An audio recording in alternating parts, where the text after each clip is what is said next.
ओम शांति।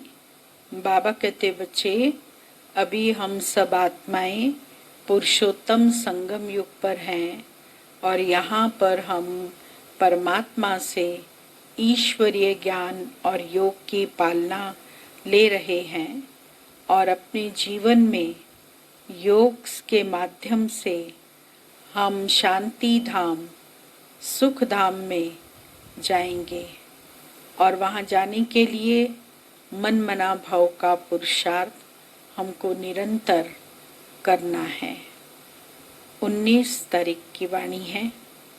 मीठे बच्चे, तुम अभी शांति धाम, सुख धाम में जाने के लिए ईश्वरीय धाम में बैठे हो। यह सत्य का संग है जहाँ तुम पुरुषोत्तम बन रहे हो। प्रश्न है, तुम बच्चे बाप से भी उच्च हो, नीच नहीं, कैसे? उत्तर है, बाबा कहते बच्चे, मैं विश्व का मालिक नहीं बनता हूँ, तुम विश्व के मालिक बनाता हूँ, तो ब्रह्मांड का भी मालिक बनाता हूँ। तुम्हें विश्व का मालिक बनाता हूँ और साथ साथ ब्रह्मांड का भी मालिक बनाता हूँ। मैं ऊंच ते ऊंच बाप तुम बच्चों को नमस्ते करता हूँ, इससे तुम मेरे से भी ऊंच हो। मैं तुम मालिकों को सलाम करता हूँ, तुम फिर ऐसा बनाने वाले बाप को सलाम करते हो। ओम शांति। मीठे मीठे रूहानी बच्चों को नमस्ते। रिस्पॉन्ड भी नहीं करते हो।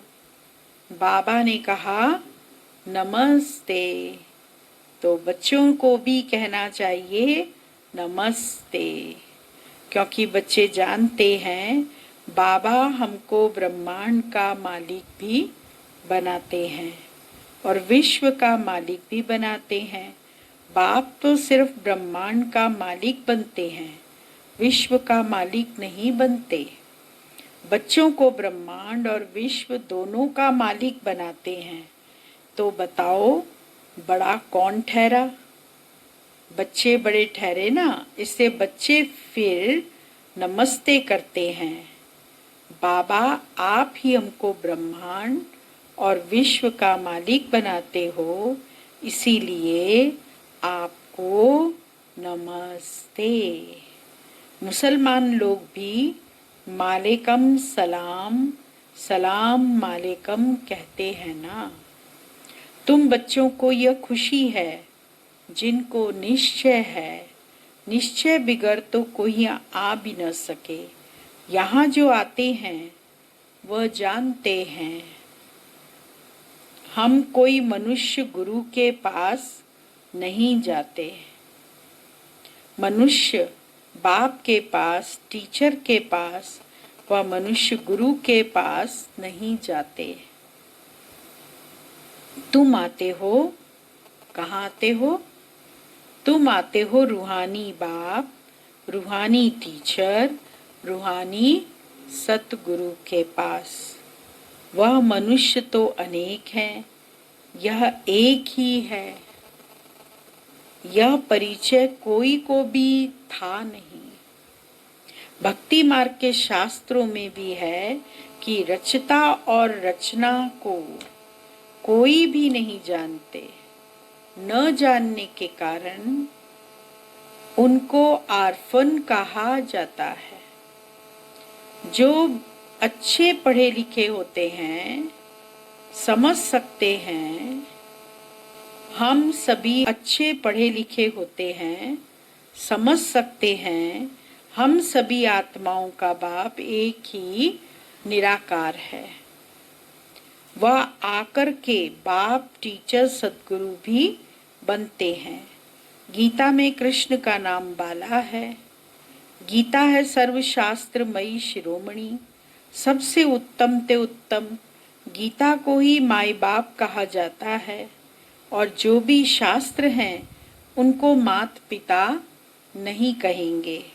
श्रीमद् भगवत गीता माता गाई जाती है। भगवान के मुख कमल से निकली हुई गीता का ज्ञान। ऊंचते ऊंच बाप है तो जरूर ऊंचते ऊंच की ही गाई हुई गीता हो गई क्रिएटर। बाकी सब शास्त्र उनके पत्ते, क्रिएशन, रचना से कभी वर्षा मिल न सके। अगर मिलेगा भी तो अल्पकाल के लिए। दूसरे इतने ढेर शास्त्र हैं जिनके पढ़ने से अल्पकाल का सुख मिलता है। एक जन्म के लिए जो मनुष्य ही मनुष्यों को पढ़ाते हैं, हर प्रकार की जो भी पढ़ाइयाँ हैं वह अल्पकाल के लिए मनुष्य मनुष्य को पढ़ाते हैं। अल्पकाल का सुख मिला, फिर दूसरे जन्म में दूसरी पढ़ाई पढ़नी पड़े। यहाँ तो एक निराकार बाप ही है जो 21 जन्मों के लिए वर्षा देते हैं। कोई मनुष्य तो दे न सके, वह तो वर्थ नॉट ए पैनी बना देते हैं। बाप बनाते हैं पाउंड। अभी बाप बैठ बच्चों को समझाते हैं, तुम सब ईश्वर के बच्चे हो ना। सर्वव्यापी कहने से अर्थ कुछ नहीं समझते। सब में परमात्मा है तो फिर फादरहुड हो जाता। फादर ही फादर तो फिर वर्षा कहाँ से मिले? किसका दुख कौन हरे? बाप को ही दुख हरता, सुख करता कहा जाता है। फादर ही फादर का तो कोई अर्थ ही नहीं निकलता। बाप बैठ समझाते हैं, यह है ही रावण राज्य। यह भी ड्रामा में नूंद है, इसलिए चित्रों में भी क्लियर कर दिखाया है। तुम बच्चों की बुद्धि में है, हम पुरुषोत्तम संगम युग पर हैं। बाप पुरुषोत्तम बनाने आए हुए हैं। जैसे बैरिस्ट्री, डॉक्टरी आदि पढ़ते हैं, जिससे मर्तबा पाते हैं, समझते हैं, इस पढ़ाई से हम फलाना बनूंगा। यहाँ तुम सत्य के संग में बैठे हो, जिससे तुम सुखधाम में जाते हो। सत्य धाम भी दो हैं, एक सुख धाम, दूसरा है शांति धाम। यह है ईश्वर का धाम। बाप रचता है ना, जो बाप द्वारा समझकर होशियार होते जाते हैं। उनका कर्तव्य है, कर्तव्य क्या है? सर्विस करना। बाप कहेंगे तुम अभी समझकर होशियार हुए हो तो शिव के मंदिर में जाकर समझाओ। उन्हें बोलो, इस पर फल, फूल, मक्खन, घी, अक के फूल, गुलाब के फूल वैरायटी क्यों चढ़ाते हो? कृष्ण के मंदिर में अक के फूल नहीं चढ़ाते हैं, वहां बहुत अच्छे खुशबूदार फूल ले जाते हैं। शिव के आगे अक के फूल तो गुलाब के फूल भी चढ़ाते हैं। अर्थ तो कोई जानते नहीं। इस समय तुम बच्चों को बाप पढ़ाते हैं, कोई मनुष्य नहीं पढ़ाते। और सारी दुनिया में मनुष्यों को मनुष्य पढ़ाते हैं। तुमको भगवान पढ़ाते हैं। कोई मनुष्य को भगवान कदाचित कहा नहीं जाता। लक्ष्मी नारायण को भी भगवान नहीं, उनको देवी देवता कहा जाता है। ब्रह्मा, विष्णु, शंकर को भी देवता कहेंगे। भगवान एक बाप ही है, वह है सभी आत्माओं का बाप। सभी कहते भी हैं, हे परम पिता परमात्मा।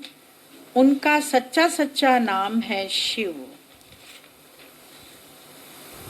और तुम बच्चे हो सालिग्राम। पंडित लोग जब रुद्र यज्ञ रचते हैं तो शिव का बहुत बड़ा लिंग बनाते हैं और सालिग्राम छोटे छोटे बनाते हैं। सालिग्राम कहा जाता है आत्मा को। आत्मा का नाम है सालिग्राम। शिव कहा जाता है परमात्मा को। वो सभी का बाप है, हम सब हैं भाई भाई। कहते भी हैं ब्रदरहुड। बाप के बच्चे हम भाई भाई हैं, फिर भाई बहन कैसे हुए? प्रजापिता ब्रह्मा के मुख से प्रजा रची जाती है, वह है ब्राह्मण और ब्राह्मणियां। हम प्रजापिता ब्रह्मा की संतान हैं, इसीलिए ब्रह्मा कुमार कुमारी कहलाते हैं। अच्छा, ब्रह्मा को किसने पैदा किया? भगवान ने। ब्रह्मा विष्णु शंकर यह सब क्रिएशन है। सूक्ष्म वतन की भी रचना हो गई। ब्रह्मा मुख कवल से तुम बच्चे निकले हो, ब्राह्मण ब्राह्मणियां कहलाते हो। तुम ब्रह्मा मुख वंशावली एडॉप्टेड हो। प्रजापिता ब्रह्मा बच्चे कैसे पैदा करेंगे? जरूर एडॉप्ट करेंगे। जैसे गुरु के फॉलोवर्स एडॉप्ट होते हैं, उनको कहेंगे शिष्य। तो प्रजापिता ब्रह्मा सारी दुनिया का पिता हो गया। उनको कहा जाता है great great grand father. Prajapita Brahma तो यहाँ चाहिए ना। सूक्ष्म वतन में भी ब्रह्मा है। नाम गाया हुआ है ब्रह्मा विष्णु शंकर, परंतु सूक्ष्म वतन में प्रजा तो होती नहीं। प्रजापिता ब्रह्मा कौन है, यह सब बाप बैठ समझाते हैं। वह ब्राह्मण लोग भी अपने को ब्रह्मा की औलाद कहते हैं। अब ब्रह्मा कहाँ है? तुम कहेंगे यह बैठे हैं, वह कहेंगे होकर गया, वह फिर अपने को पुजारी ब्राह्मण कहलाते हैं। अभी तुम तो प्रैक्टिकल में हो। प्रजापिता ब्रह्मा के बच्चे आपस में भाई बहन हो गए।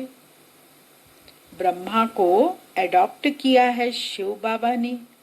कहते हैं मैं इस बूढ़े तन में प्रवेश कर तुमको राजयोग सिखाता हूँ। मनुष्य को देवता बनाना यह कोई मनुष्य का काम नहीं, बाप को ही रचता कहा जाता है। भारतवासी जानते हैं शिव जयंती भी मनाई जाती है। शिव है बाप। मनुष्यों को यह भी पता नहीं कि देवी देवताओं को यह राज्य किसने दिया। स्वर्ग का रचयिता है ही परमात्मा, जिसको पतित पावन कहा जाता है। आत्मा असुल पवित्र होती है, फिर सतो रजो तमो में आती है। इस समय कलयुग में सब हैं तमो प्रधान, सतयुग में सतो प्रधान थे। आज से 5000 वर्ष पहले इन लक्ष्मी नारायण का राज्य था। 2500 वर्ष देवताओं की डिनाइस्टी चली, उनके बच्चों ने भी राज्य किया था।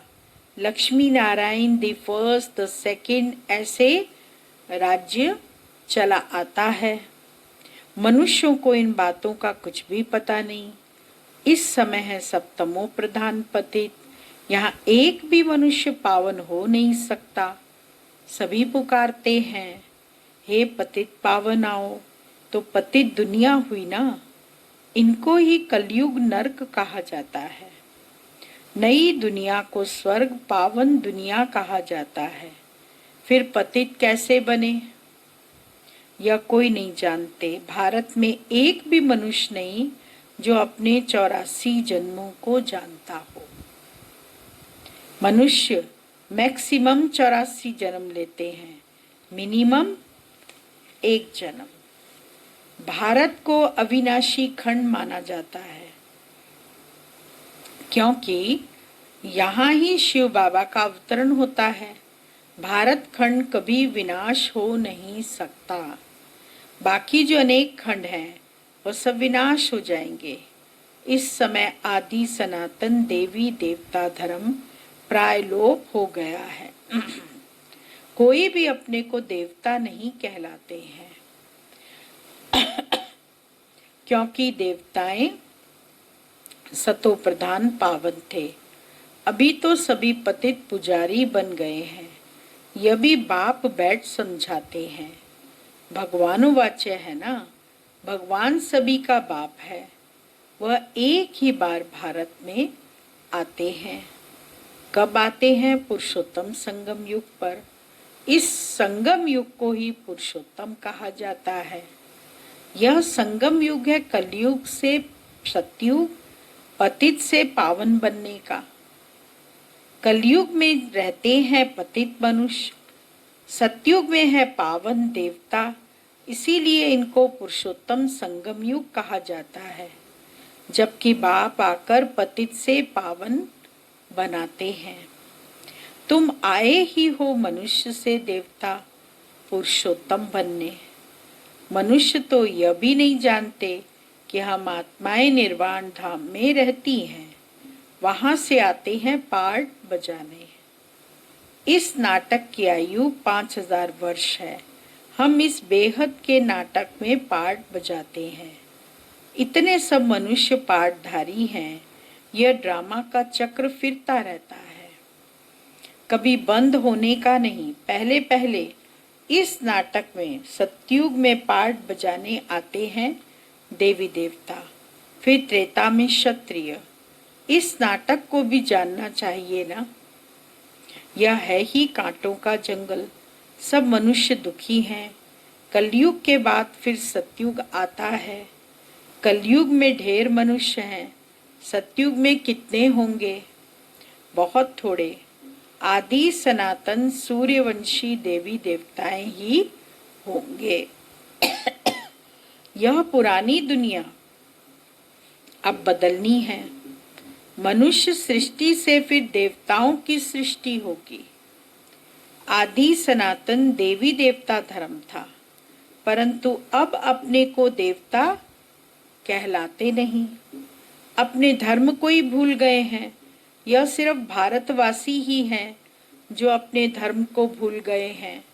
हिंदुस्तान में रहने के कारण हिंदू धर्म कह देते हैं। देवताएं तो पावन थे, यह है पतित, इसलिए अपने को देवता कह नहीं सकते। देवताओं की पूजा करते रहते हैं, अपने को पापी नीच कहते। अब बाबा कहते हैं तुम ही पूज्य थे, फिर तुम ही पुजारी पतित बने हो। हम सो का अर्थ भी समझाया है। वह कह देते आत्मा सो परमात्मा। यह है झूठा अर्थ, झूठी काया, झूठी माया। सतयुग में ऐसे नहीं कहेंगे। सचखंड की स्थापना बाप करते हैं। झूठ खंड फिर रावण बनाते। यह भी बाप आकर समझाते हैं आत्मा क्या है, परमात्मा क्या है। यह भी कोई नहीं जानते। बाप कहते हैं तुम आत्मा बिंदी हो, तुम्हारे में 84 जन्मों का पाठ नुंदा हुआ है। हम आत्मा कैसी हैं यह कोई नहीं जानते हैं। हम बैरिस्टर हैं, फलाना हैं, यह जानते हैं, बाकी आत्मा को एक भी नहीं जानते। बाप ही आकर पहचान देते हैं तुम्हारी आत्मा में 84 जन्मों का पार्ट अविनाशी नुंधा हुआ है, जो कभी विनाश नहीं हो सकता। यही भारत गार्डन ऑफ फ्लावर था। सुख ही सुख था, अभी दुख ही दुख है। यह बाप नॉलेज देते हैं। तुम बच्चे बाप द्वारा अभी नई नई बातें सुनते हो। सबसे नई बात है तुम्हें मनुष्य से देवता बनना है। तुम जानते हो मनुष्य से देवता बनने की पढ़ाई कोई मनुष्य नहीं पढ़ाते हैं। लक्ष्य इतना ऊंचा है नर से नारायण, नारी से लक्ष्मी बनने का, तो कोई मनुष्य क्या पढ़ाई पढ़ाएगा। लेकिन पढ़ाने वाला कौन है? ऊंची अथॉरिटी, हाईएस्ट अथॉरिटी भगवान पढ़ाते हैं। उस भगवान को सर्वव्यापी कहना यह तो गाली देना है। अब बाबा समझाते हैं मैं हर 5000 वर्ष बाद आकर भारत को स्वर्ग बनाता हूँ, रावण नरक बनाते हैं। यह बातें दुनिया में और कोई नहीं जानते। बाप ही आकर तुमको मनुष्य से देवता बनाते हैं। गायन भी है, मूत पलीती कप्पड़ धोए, वहां विकार होता नहीं। वह है संपूर्ण निर्विकारी दुनिया, अभी है विशियस वर्ल्ड।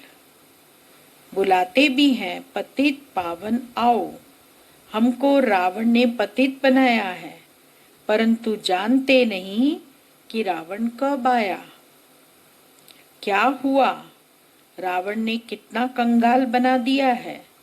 भारत 5000 वर्ष पहले कितना साहूकार था, सोने हीरे जवाहरातों के महल थे, कितना धन था, अभी क्या हालत है।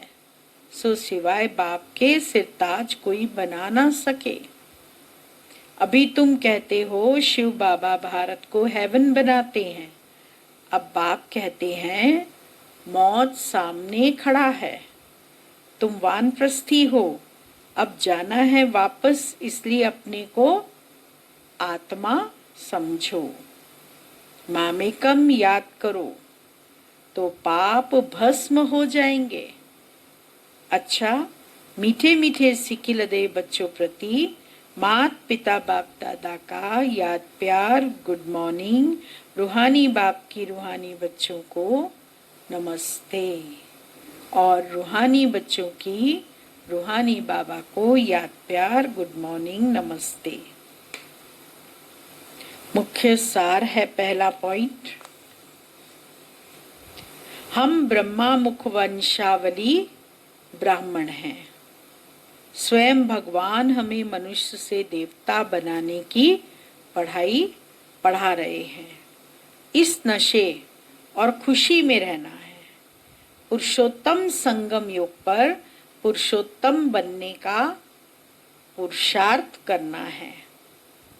दूसरा पॉइंट, अभी हमारी वानप्रस्थ अवस्था है, मौत सामने खड़ा है, वापस घर जाना है, इसीलिए बाप की याद से सब पापों को भस्म करना है।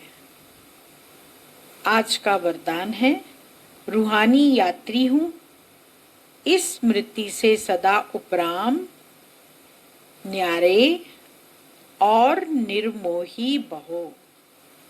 रूहानी यात्री सदा याद की यात्रा में आगे बढ़ते रहते हैं। यह यात्रा सदा ही सुखदायी है। जो रूहानी यात्रा में तत्पर रहते हैं, उन्हें दूसरी कोई यात्रा करने की आवश्यकता नहीं। इस यात्रा में सब यात्राएं समाई हुई हैं। मन व तन से भटकना बंद हो जाता है तो सदा यही स्मृति रहे कि हम रूहानी यात्री हैं।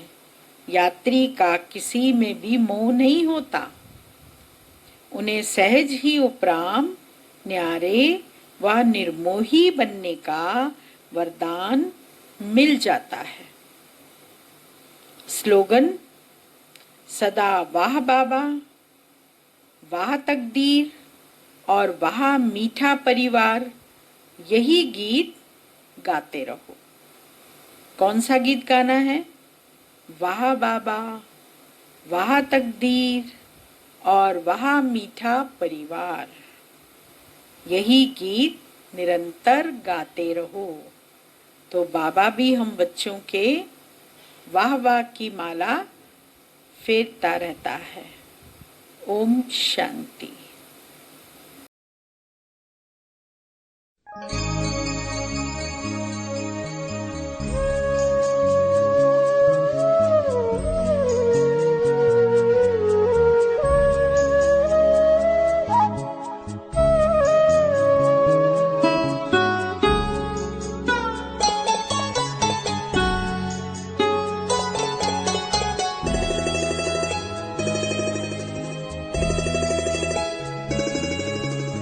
जीवन के दाता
सब कुछ समर्पण समर्पण। जीवन के दाता, सांसों के स्वामी, ये नैया की पतवार तुमको है अर्पण। जीवन के दाता, सांसों के स्वामी, ये नैया की पतवार तुमको